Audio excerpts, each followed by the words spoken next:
All right, it looks like we're back. I just want to put something out there.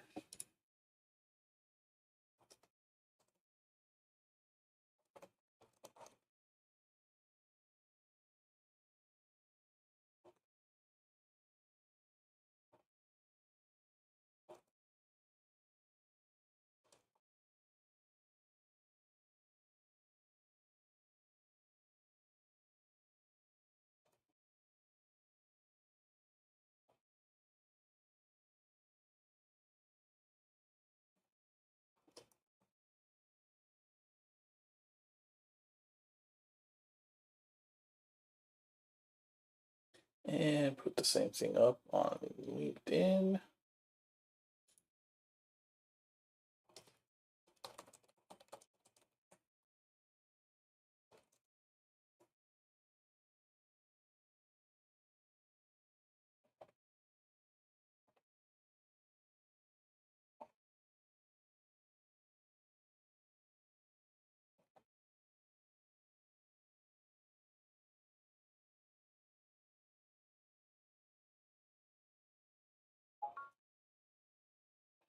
All right, we're back up. Hopefully people rejoin us. That was incredibly frustrating. I'm looking at my stream stuff. So restarting my streaming software just fixed it. I don't know what happened. What I'm thinking happened um, is I'm thinking I'm getting DHCP updates, which is switching my IP midstream.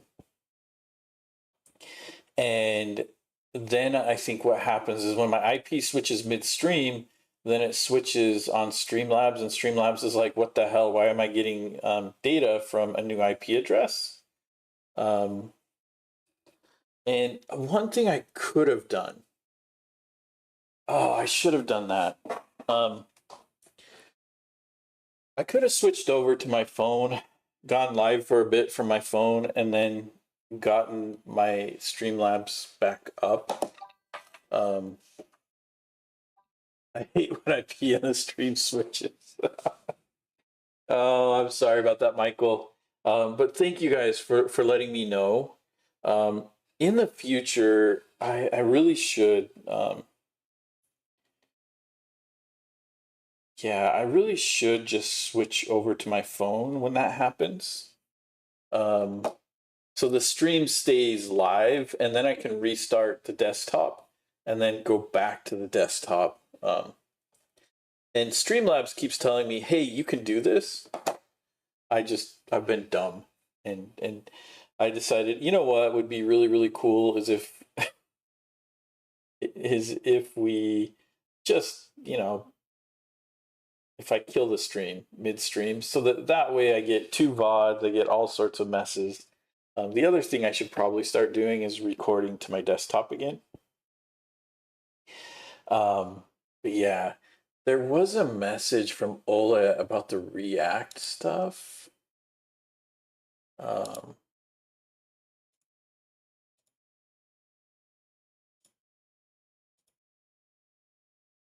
that I missed out on.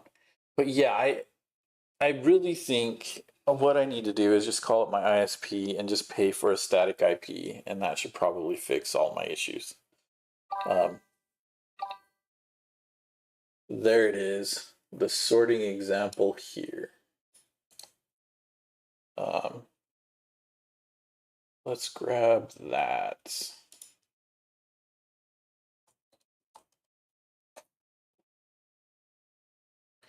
Okay, so their sorting example. So they've got a sorting function for this that they're pulling row A and row B, whatever, the column def.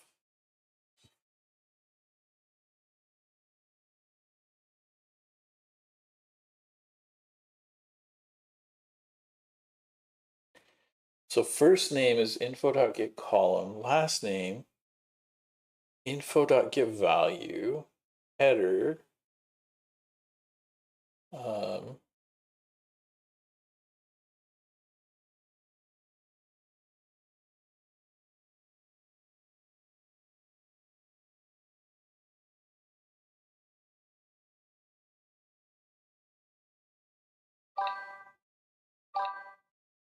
So there, I can try the interactive tab.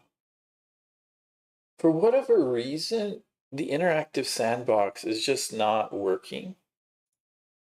Um,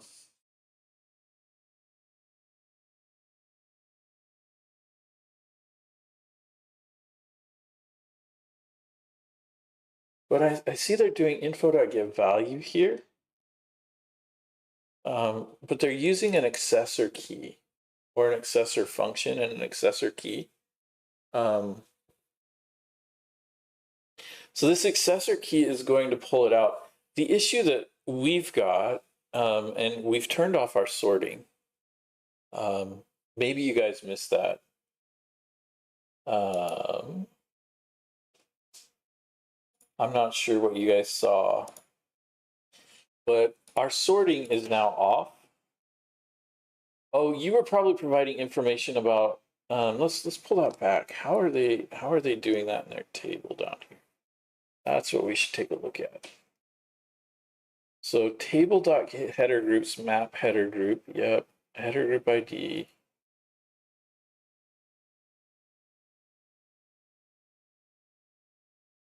So if the header is a placeholder, they return a null.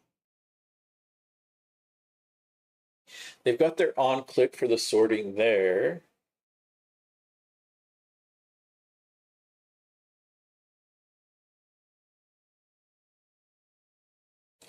Yeah, they aren't turning off the click. They've got their click for everything. And we can see that here. So this is the row, and then inside the head itself, they've got a key and a call span. And then they've got the div, this div.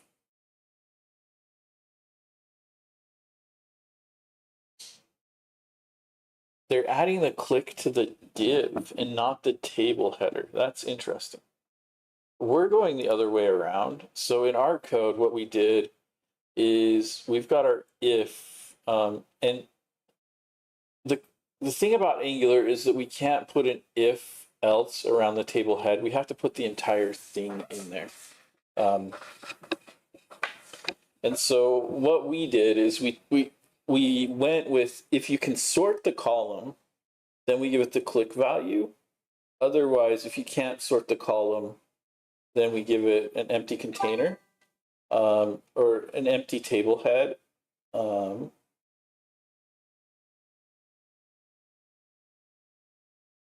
We are using the div here, but if we take a look right now, like we can't sort this, we aren't getting the hover effect or anything. However, if we go up to the table definition and we comment out the enable sorting false, we should see that, yeah, now we get the sorting back. So we were able to disable sorting, able to disable. Oh, hey. I was wondering how long I was going to have to go before I had to ban a viewbot. So we've got it so it's a better user experience, because sorting this doesn't make sense. And when we get into filtering, it might be fun to add the inline filter here, so that we can filter these tasks down.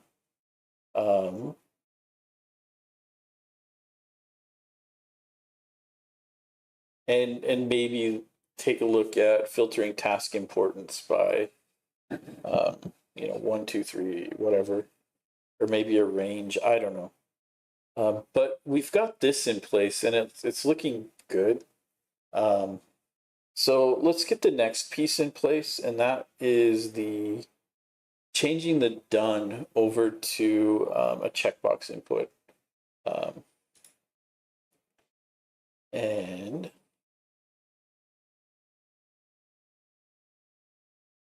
so this is done right now. We've got our accessor. I don't really think we need a footer. We aren't rendering any footers.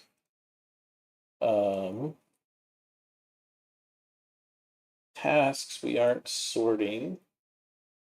Task importance, we don't need footers here, and we don't need footers here. We're just not using table footers. If we were using footers, I'd add them in, but I don't think we need them. It's just confusing our code. So here for the sorting function, or not the sorting function, for the header for done, we should add some stuff to it, right? And this is where it will get interesting because I want to know how we can bind an event to an Angular event. Oh, I wanted to get into something else too before we get into that. So the code review from last time we streamed. I was going to say last week, but it was actually last Friday or Saturday, I believe, right? It wasn't a week ago.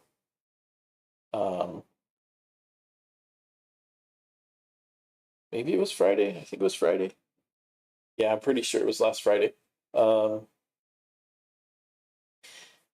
code review says, hey, we're introducing a critical security vulnerability by using inner HTML, which can lead to XSS attacks.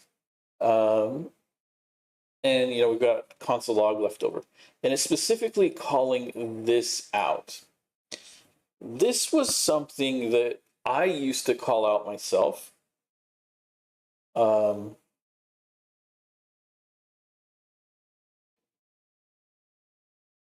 And we need to render inner HTML. We can't render text content.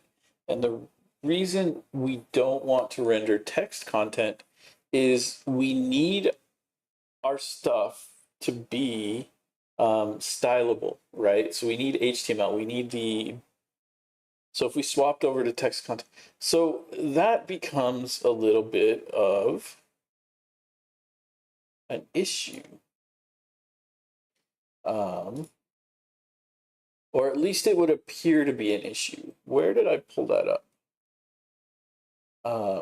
I wanted to bring up some stuff from Angular itself. Maybe I don't have it here. Let's go to angular.dev. And inside of here, we're going to search for inner HTML.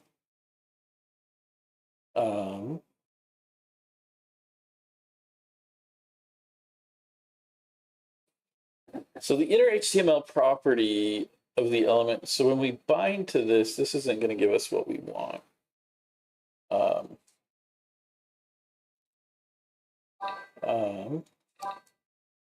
Security context.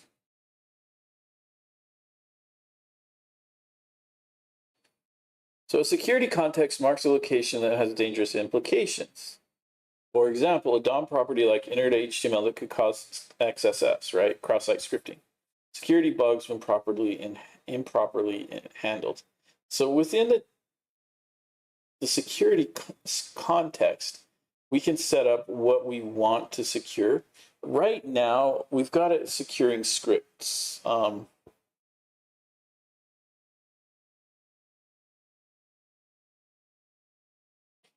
that's not necessarily what I want either.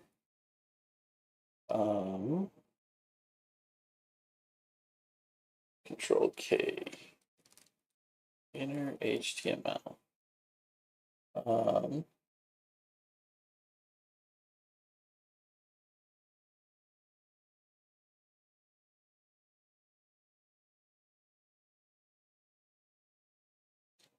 Maybe here is what I'm looking for.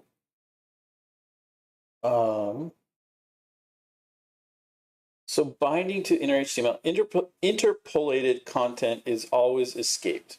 So the HTML isn't interpreted and the browser displays angle brackets. For the HTML to be interpreted, bind it to an HTML property such as inner HTML. Be aware that binding a value that an attacker might control to inner HTML normally causes an XSS vulnerability. So for example, one could run JavaScript, right? So here you could do this and then have your alert, right? And Angular recognizes the value as unsafe and automatically sanitizes it, which removes the script element but keeps safe content such as the bold element. So we've got this issue of XSS scripting, and that's what we're calling out here in this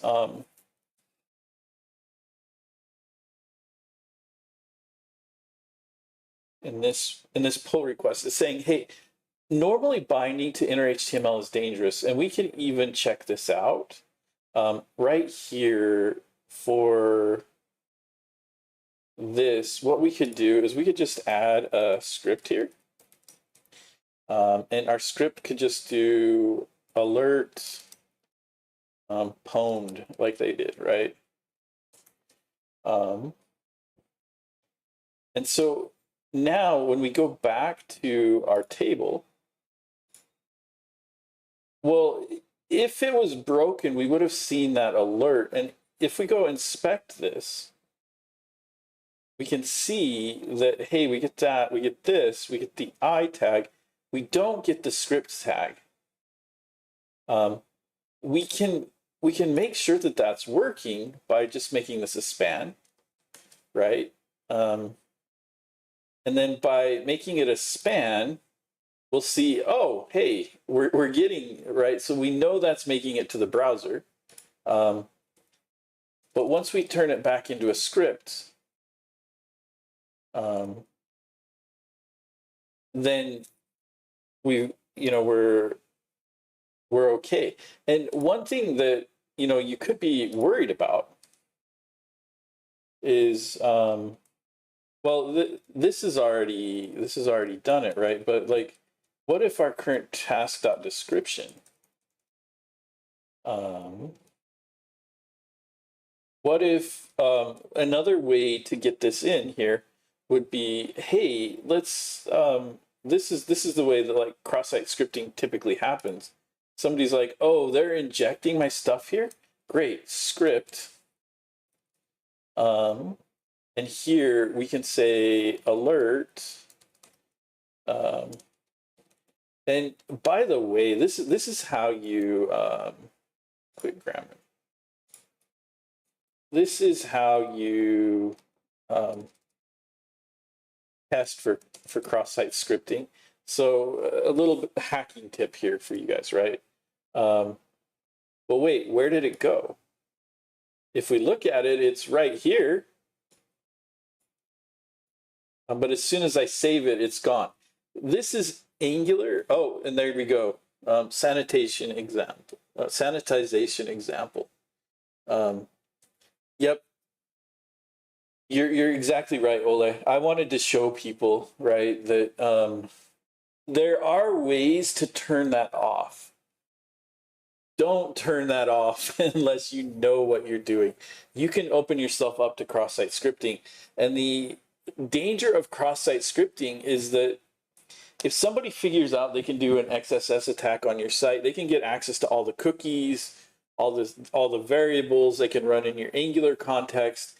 There's a lot of stuff that XSS can do. They could even post something against an API that you may have secured using the credentials of the person running, right? So if this script right here doesn't have to just be alert pwn. This could be me downloading a package, injecting the package into the page, and then that package grabs their credentials, sends them off to my server, and then it also tries to, maybe if you're like a banking app, it tries to use Zelle to post, transfer all your money to my account or things like that. So cross-site scripting is very, very serious, and you need to be careful of it. What I did want to call out is that this is wrong. Angular by default sanitizes inner HTML. There's ways around this. You can read about it if you think you need to get around it. I'm not going to show you how to do it because it's something that you should only do when you need it, and when you need it, you'll know you'll need it. But most likely, if you think you need it, you probably don't need it. You probably need to think about things in a different way, if that makes sense. But yeah, I wanted to call this out, and I was worried, like, as we're building these up, right? These are just strings of HTML that's being injected into the current, into the current page. Which, if Angular wasn't sanitizing this for us, we would be in trouble. So I want to take a look at the header stuff here. And this all comes down to these inner HTML tags down here. And I used to tell people this is not safe, because I didn't realize that when you did the binding that Angular is actually doing the sanitation for you. And I went in and tried to do some cross-site scripting against my own stuff using inner HTML and realized, oh, it's not possible. Angular's cleaning it up. You can use the DOM sanitizer to get around it. I don't recommend it, but you could. So let's take a look at marking something as done. What I want to do, and we can close this. I want to go here and I want to look at the header.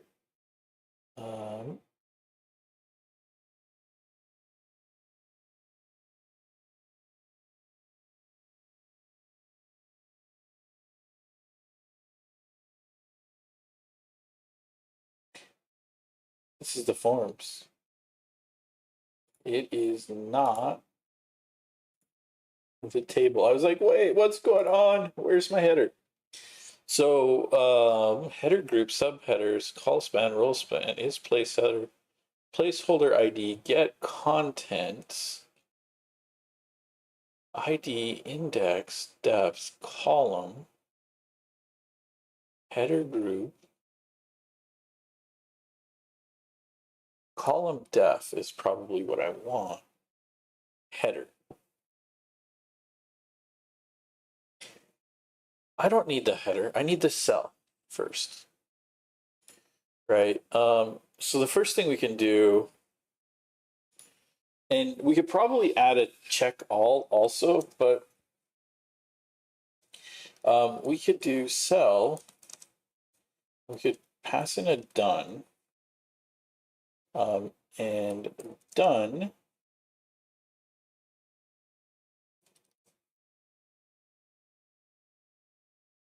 is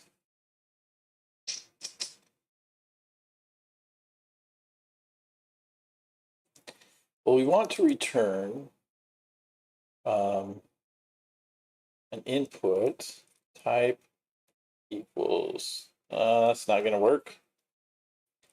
Input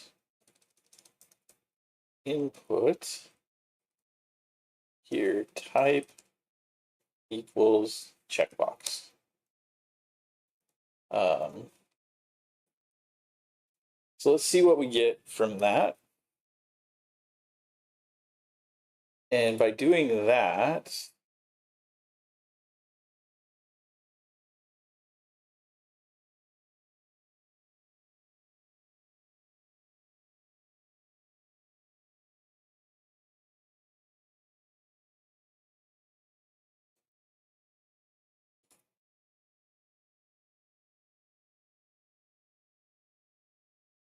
input type equals checkbox.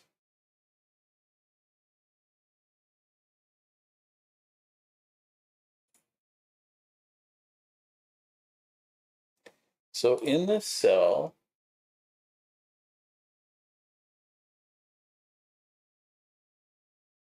I'm rendering nothing.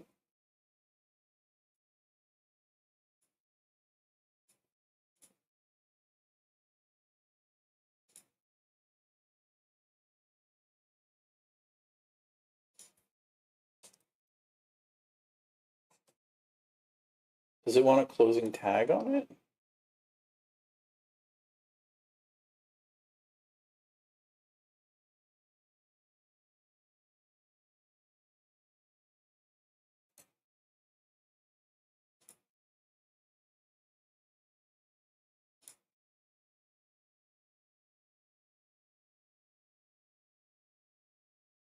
So we've got an empty div here.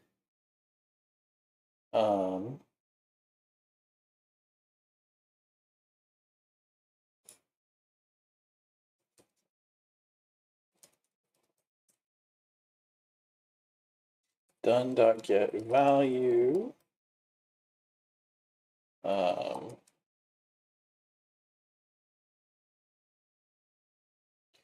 Look at the console, done, false, false, true. So we are getting into there, and it's returning this string. And let's just here do that. Okay, so we're getting hit with the sanitation, sanitization. So I'm gonna have to show you guys how to get around this because it's removing the input. If we inspect this, that inner HTML is being removed. So what we do is we go const HTML string equals, and we're going to set the HTML string to this. Will it let me do as const here? Probably not. Will it? It will. That's cool. So the type of the string is actually input type equals checkbox and then a string. So then we want to return the HTML string. But at this point, we need to run the DOM sanitizer. So we're going to DOM. We're going to go to angular.dev. And inside of here, we need to bring up the DOM sanitizer. And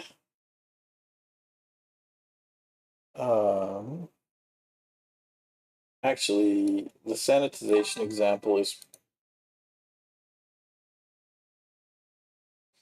you can use an Angular component or a template ref.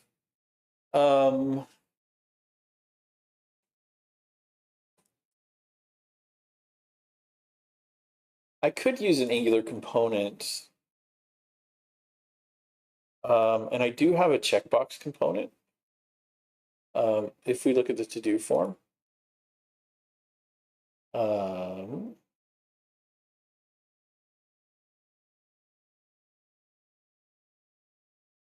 we don't.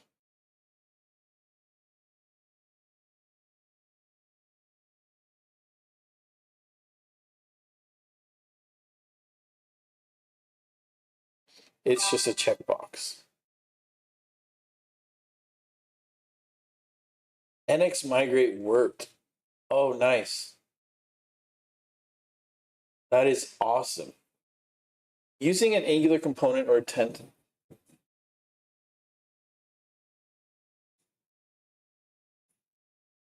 And I'm so glad Ole's here for me today. It makes this learning stuff a little bit easier. Because I don't want to mess with a DOM sanitizer.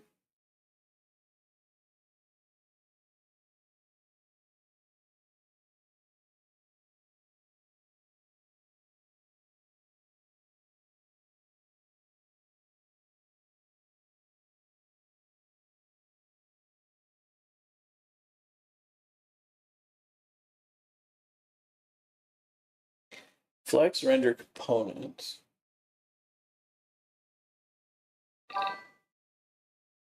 Class custom cell.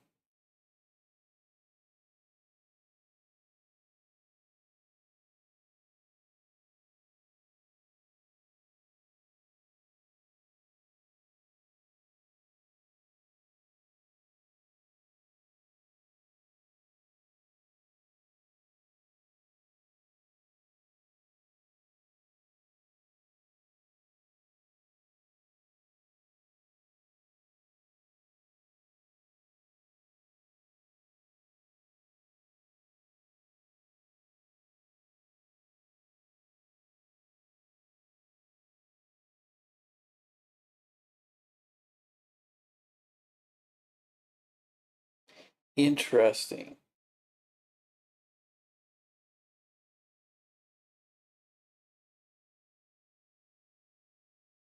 This is rendering an Angular component itself.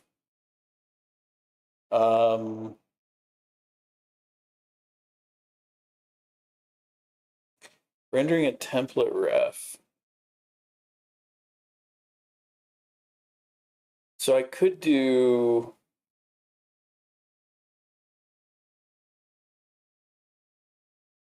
a template ref.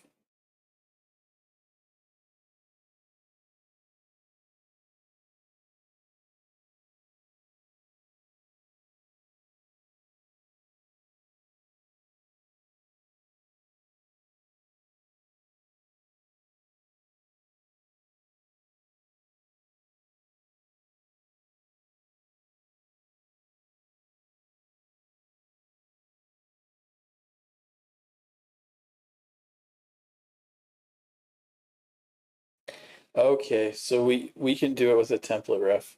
That's probably better than what I'm trying to do. Probably safer. Um, so what we would do is we would go back here, and we can add our template ref. And it doesn't really matter where we add it. We'll add it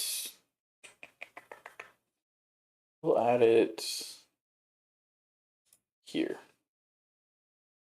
And so if we look, right, if we look at what they're doing, what he's done is he's added a template ref and he's given it an ID and then passed in the context. So we'll do the same.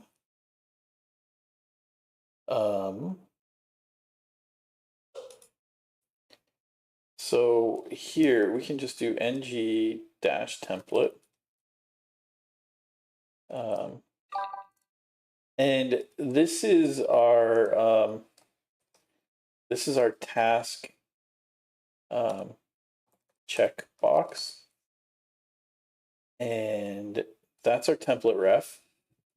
And then we can just do let-context, and that's going to give us the context variable. And here it's saying is not allowed. What do you mean? Dash is not allowed. ng-template, custom header. Why doesn't it like that?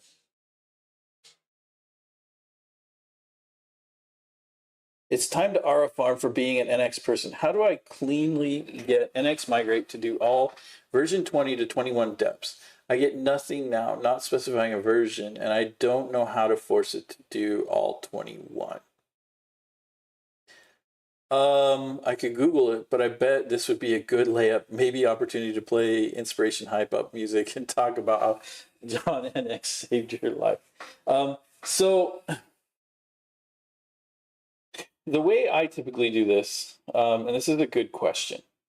And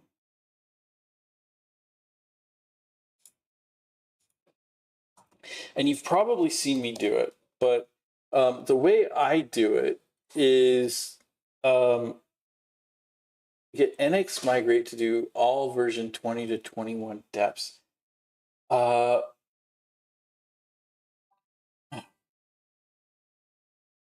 Actually, I don't know.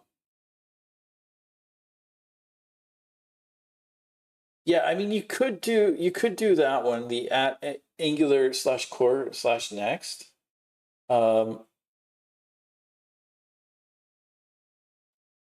But I did that, yes. And what you can do is if you look, I use the at next here stuff.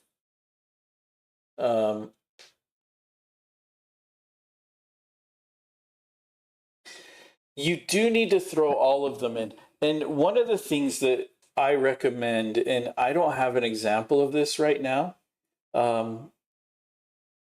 it's going to build a migrations.json file.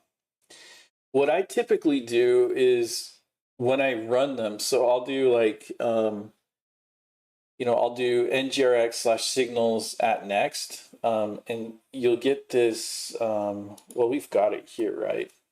Migrations. Not control T, I want control P. Migrations.json. So here we've got this migrations.json file. So after every migrate, before I do the pnpm install and the nx run migrations, what I'll do is I'll rename these files. So this will be migrations dash ngrx signals, right? And then maybe I'll have a ngrx toolkit migration. And then what I do is I take both of those files, and one of them will be migrations itself, and I'll just copy all of the content into that migrations. I mean, you can do it with run migrations and then you can point it to specific files, but I like to throw all my migrations in together so that I can control the order that they run in. And then I'll play with the migrations, right?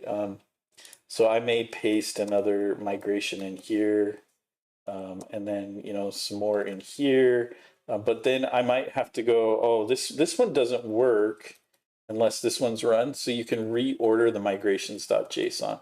So that's the way I typically do it. It's a lot of manual work, and if you want like a better way of doing it, Chow has a pretty amazing process that he uses. So you could probably hit him up on Twitter.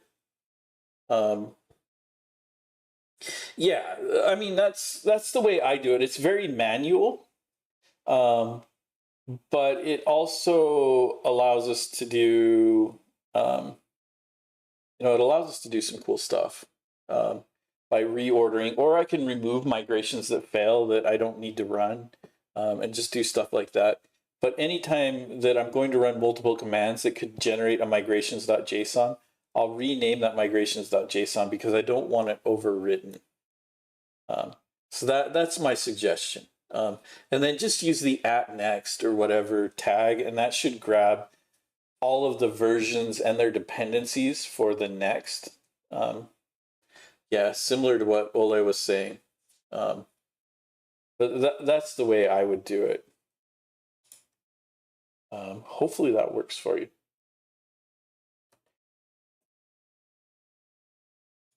And yeah, definitely, you definitely should be doing some Aura farming. Michael is working on the NGRX toolkit.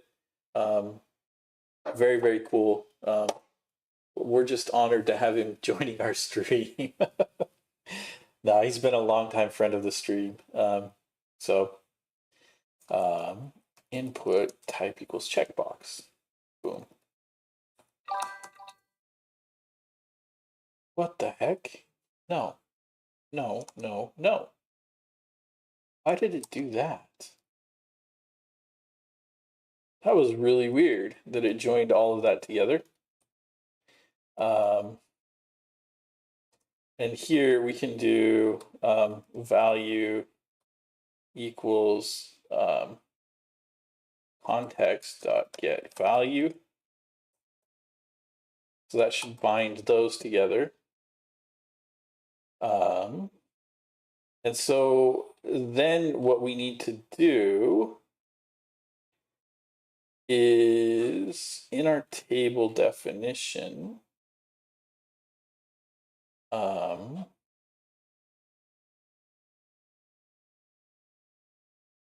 we've got our default columns here.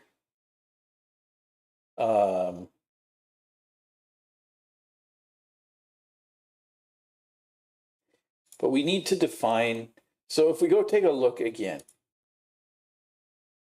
right? So we've got our template in place. So then the next thing we need to do is grab our stuff here, and then we have to move our column definition into here.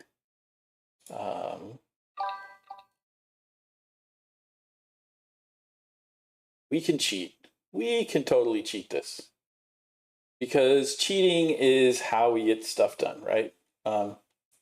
So what we want to do is we want to do protected read only, and we want to make sure that we get this template. So check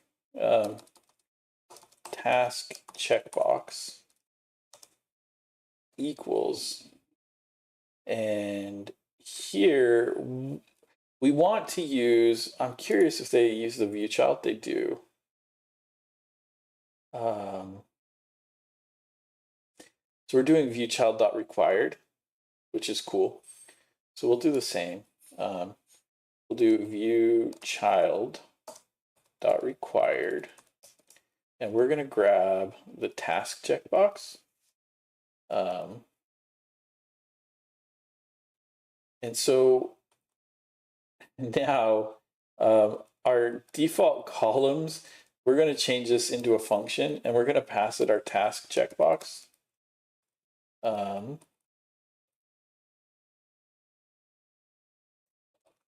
And it looks like we're going to have to do some typing here. So the typing they're using is a template ref with an implicit header context of any. That's kind of ugly, but whatever.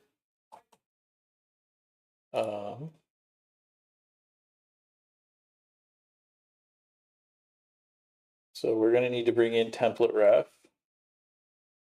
and we're going to need to bring in header context.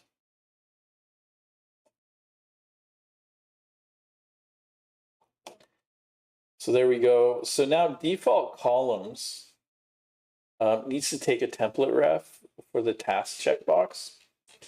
And this is where I should have used a factory to start with for my columns. But we just copied this over. So our default columns is now a factory. A factory that returns that. Boom. And oh, we can't use the as const anymore. That's okay. Oh, I want that. Actually, we can use the as const. Never mind. There we go. So now we've got that, but now we need to take in our cell, our task cell template, and that's just going to be a template ref, boom, of any. I don't care what it is right now. We're just going to cheat. And so now we should just be able to pass in for our cell.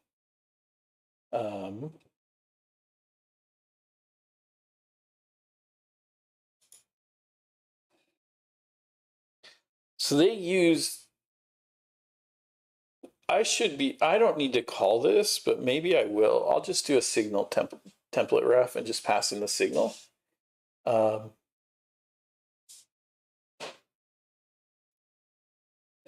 So we will make this a signal of that. Let's bring that in. Boom. And so here in this function where we call it,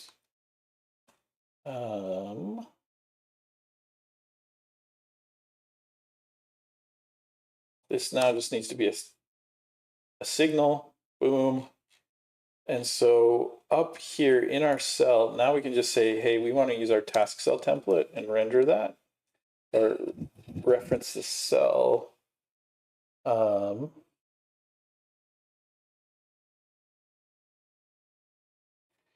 That's not working. Why isn't that working?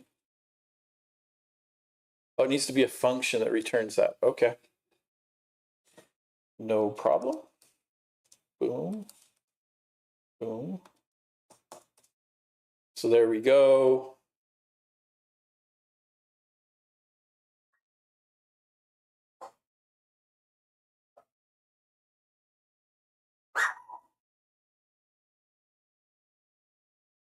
This expression is not callable.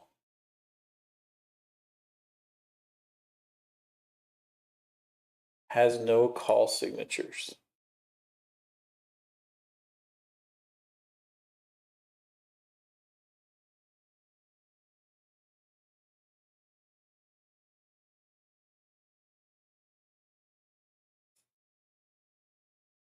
Type column def this has no columns, has no call signatures. On line 154.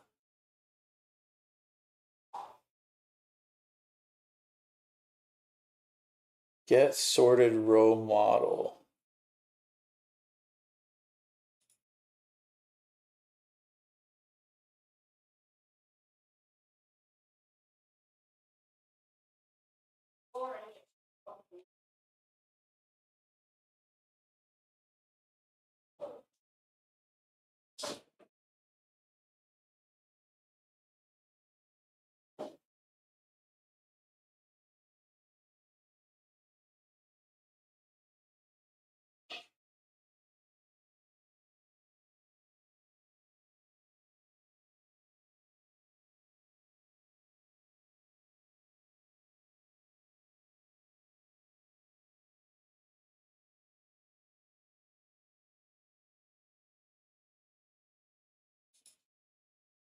If I comment this out, does the error go away? Columns is missing. Okay, well, columns is now an empty array. Boom. Yeah, so that works. So the question becomes,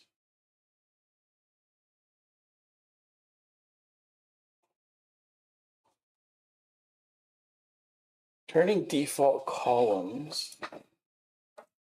So maybe that doesn't work, but maybe this does. No. Whoops.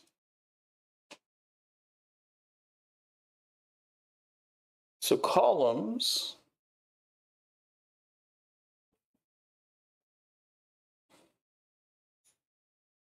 Why does that break?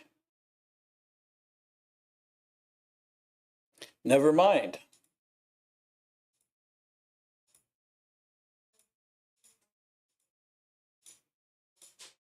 Never mind.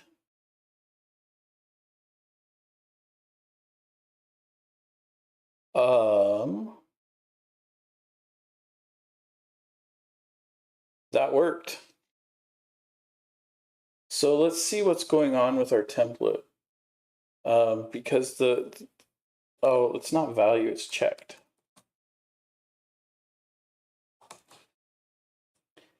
That's the problem. There we go. So that fixes that. So now we've got that, and one of the things we want to do is just make this type equals checkbox, or not type, class equals checkbox, right? And that should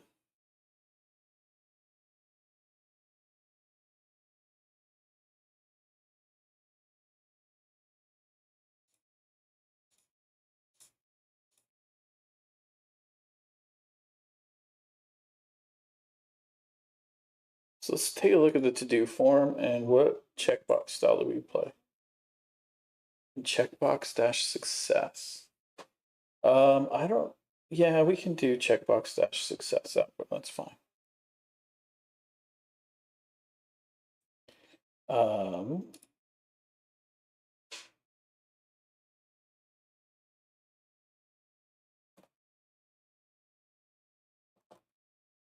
so thank you, Ola, because I almost went down the route that I said, hey, we shouldn't go down this route. Um, and it's almost time to end the stream, but um, to avoid template refs. Well, maybe it's possible to add that checks. I was going to add it inside of the row. I don't want to mess with this stuff too much, right? Because I want to make this renderer as generic as possible because I want to extract this potentially.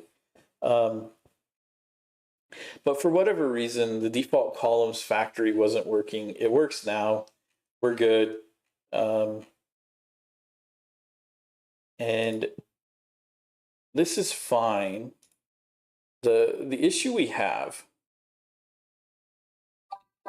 with it right now is that if we, let's refresh this just to make sure we get everything. Like if I check this, you'll see that it's not checked down here. The other issue we have is when this is clicked, we want to cancel the pass through so that these don't open up down here. So we need to add some handlers. So one of the things I want to do is right here, let's add just a pre-tag. And inside of here, let's render context to JSON. Which means we need to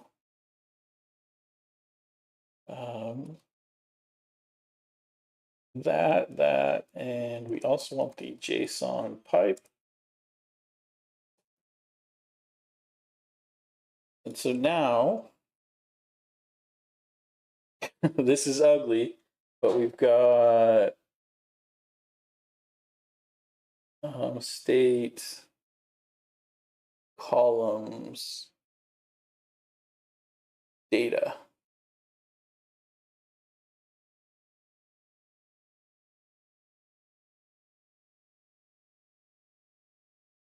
Done. That's done. Holy cow, there's a lot here.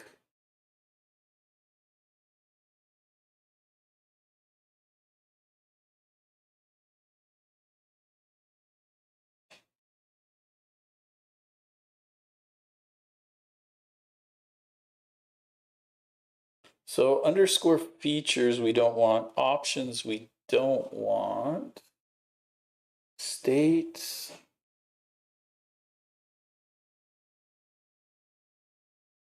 Data. What if I do context.data?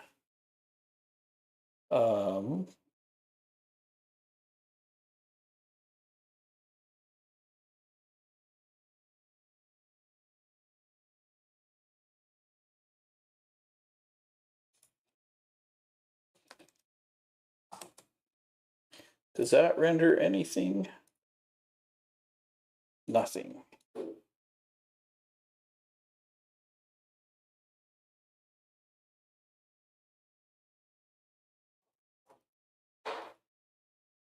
Does that render anything? Oh, that's even worse.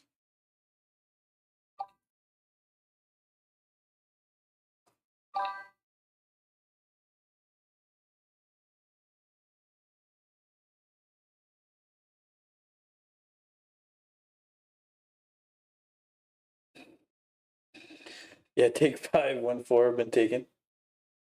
Maybe it's possible to add a check spot. It is with predicate.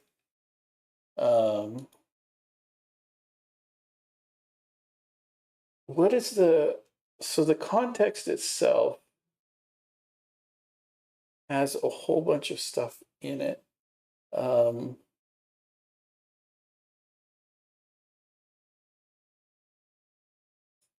let's do this. Let's do get context. Cool. And so inside of here, we're going to have to add a protected get context. And context is any.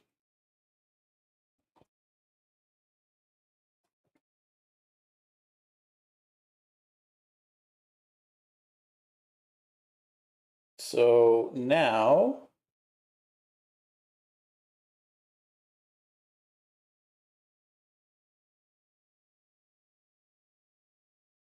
oh, I need a T on it. There we go.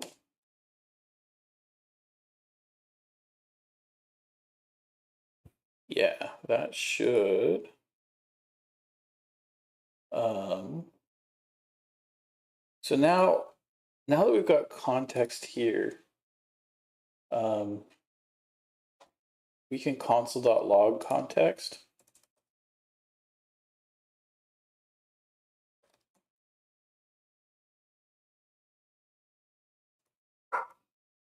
Boom. And here we're just going to return meh. Just to keep stuff smaller for right now. So we can see, right, we've got the meh string, but here's our context. So our object has a cell, a column, a get value function, a render value function, a row function.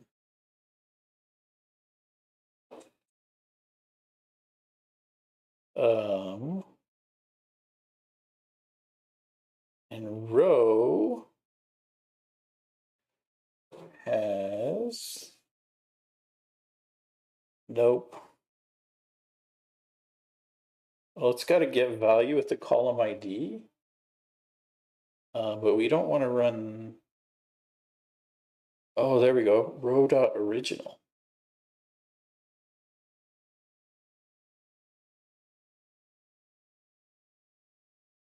Does that work?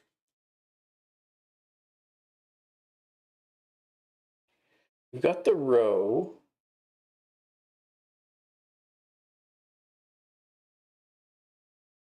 We got the cell, which got the column. Got the value. We got the render value. Oh, we've also got the row on that.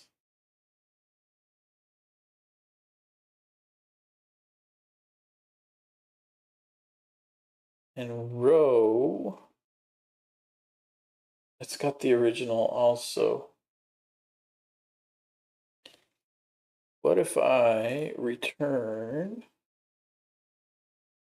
context.row.original?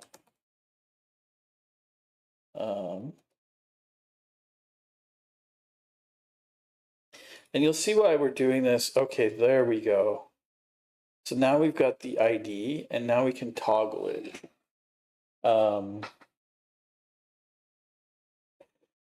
So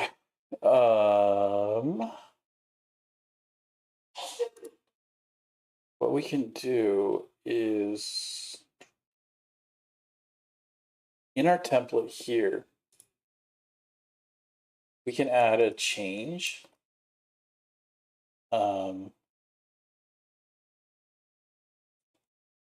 And we can say, hey, we want to change checked. We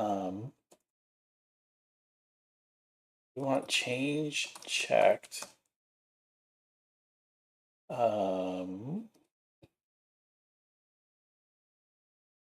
we want the event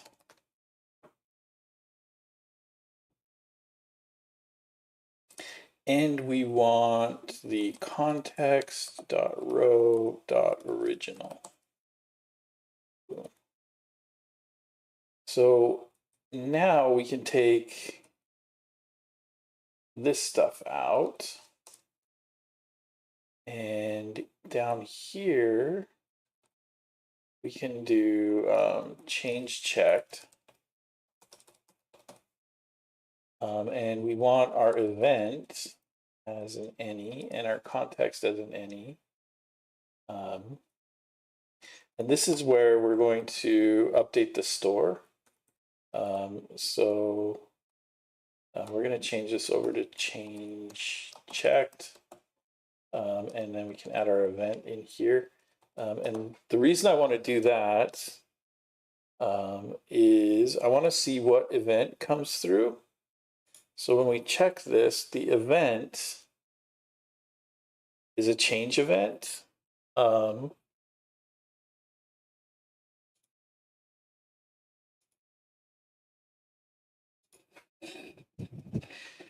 And so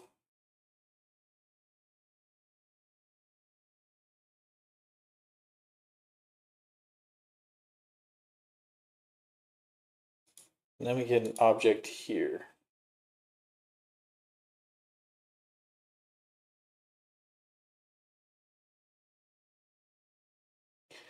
So what we can do is now we can say this is an HTML chain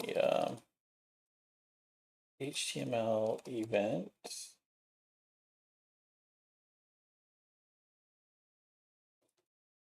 It's just a change event.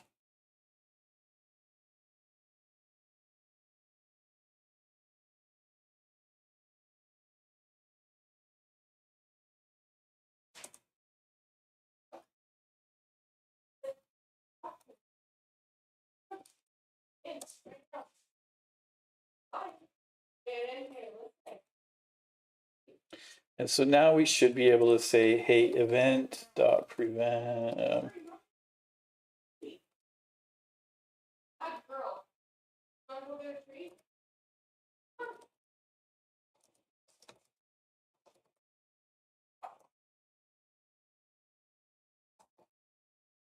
That should work. No, that doesn't work.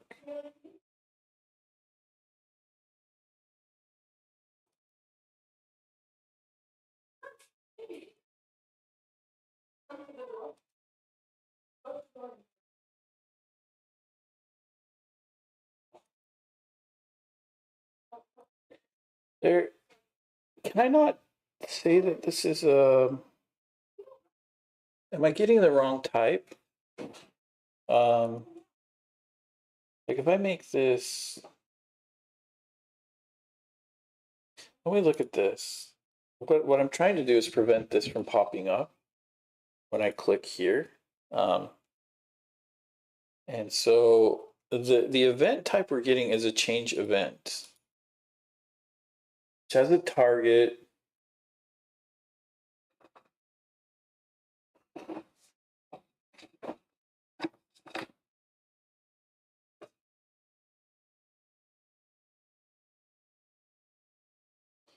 And when we look at it, we can see that there's a bunch of stuff in it.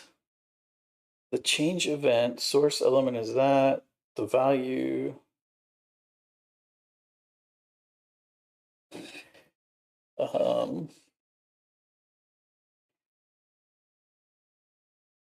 Like event.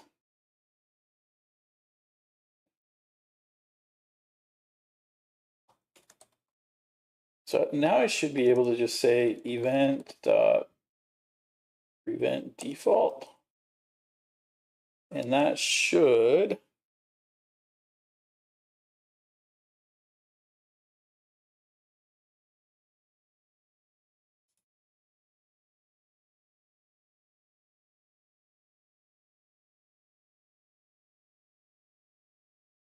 the event. So the check event or the click event is on the row. And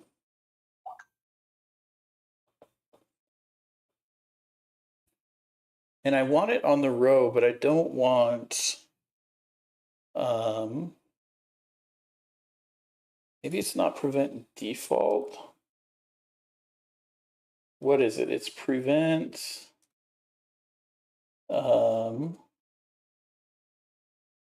stop propagation. I think that's what I want, right?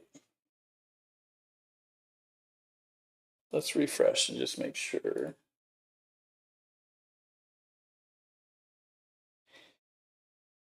So it's stopping the propagation of what I think I need to do is instead of passing this in,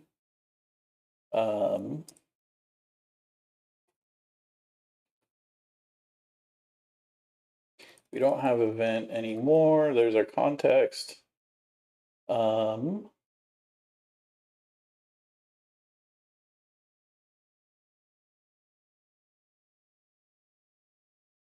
I think here I can go click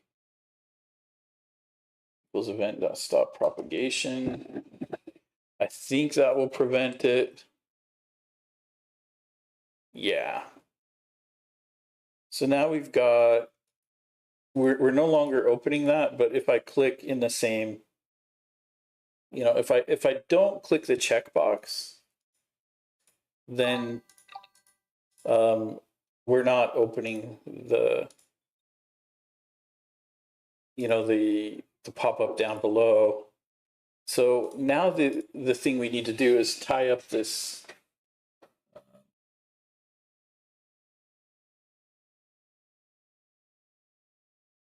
editable panel equals sandbox. I'm gonna have to take a look at that. We're really close here, and I do want to end. So we've stopped the event propagation, but now we need to change the checked. So here, our context is actually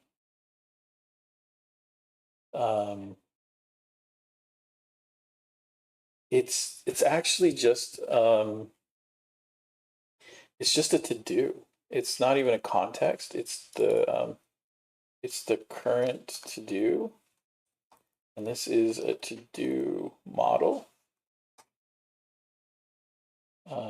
And here, this is our current to-do, right?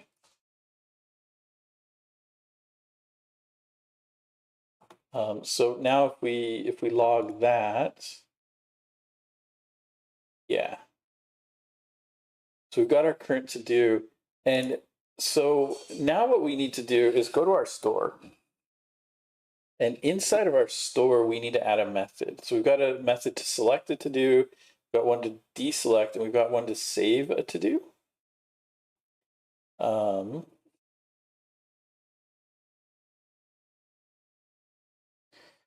So we can also add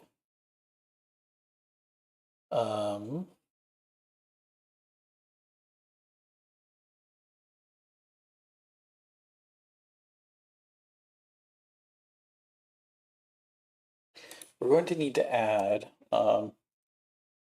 toggle to do. That's going to take a to do model. And so at this point we need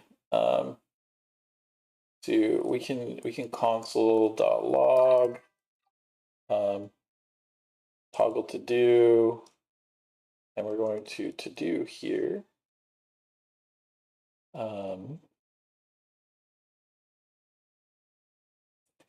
And so this is the to do that's passed in. We need const data, or we need const to do ID equals to do. I don't need to do that. What we want to do is basically just take this patch state here.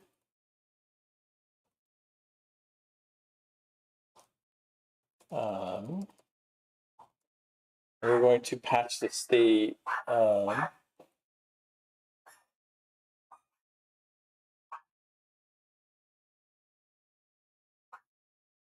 So we want to find it on the draft, and then we're going to say draft to do index.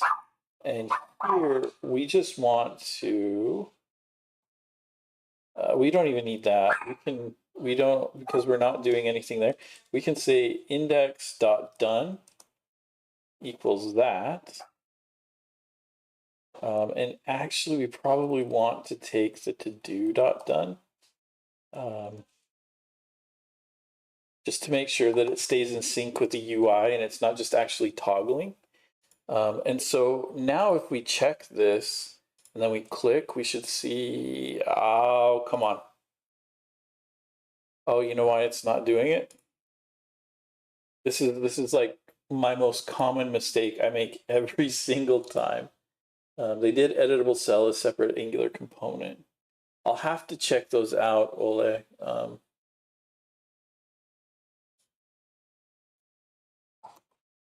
Let's add these and these.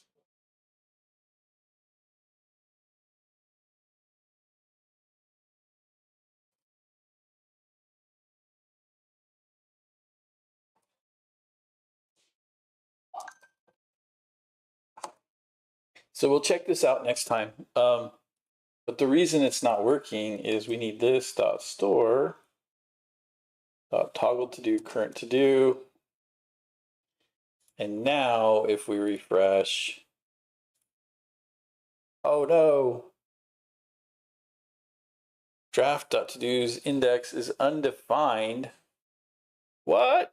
What?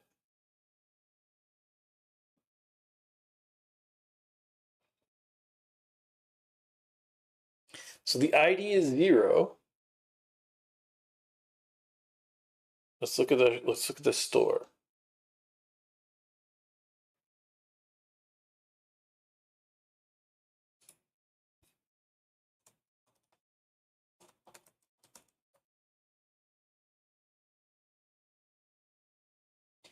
Index slash draft to do index. Let's see what we get.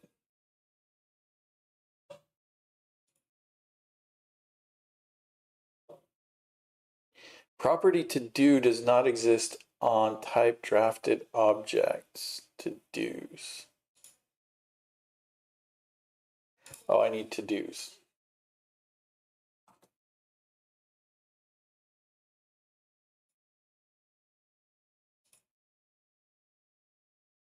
Index is -1. So we've got the ID of 0.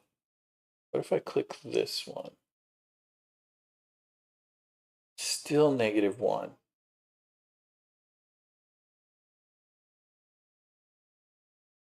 Oh, we don't have a to-do.id. This is the problem right here. This needs to be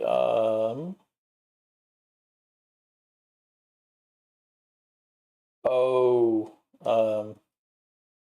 we've got some name collisions here. So F2 to do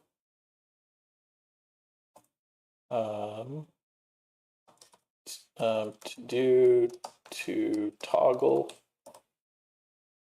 So there we go. To do dot ID equals to do to toggle dot ID. So that will solve that because we don't have a selected ID because we haven't selected anything. That should fix that issue. We'll refresh and boom. So now we're not getting that issue and we are getting the same to do. And so now when we check down here, what?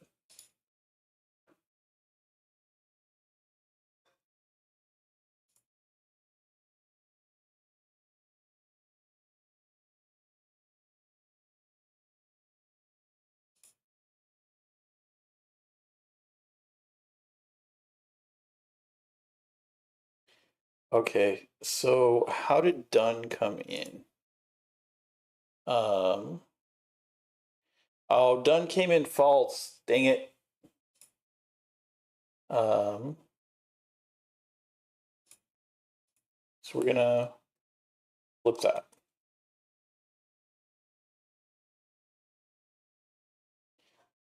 So now if we edit this, there we go. Now we're done. If we uncheck this and save it, now we're not done. Let's check it again. So we're done. If I uncheck this,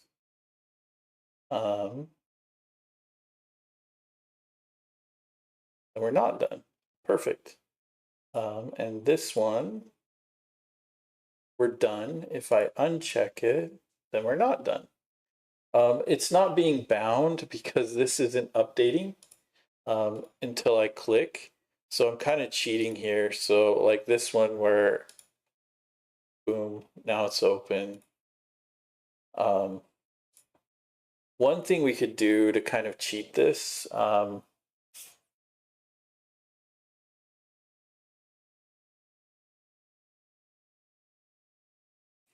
we could do the same thing we do down here. At the top of toggle to-dos, we could just turn off the selected to-do.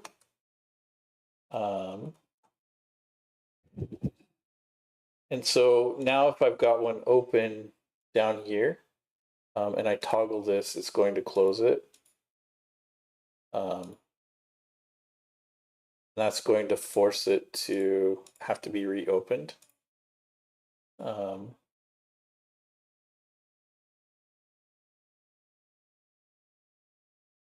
now we can see that they're all checked. If I uncheck this one, the others are checked. So we've made our list slightly easier to work with. I think you can pass ID in context. I definitely want to take a look at what you're saying, Ole. I'm not sure that what I'm doing is the best. When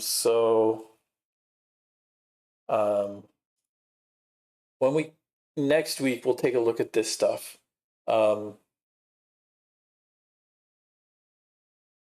Yeah. So today, just to wrap things up, we made our table a little bit nicer to look at.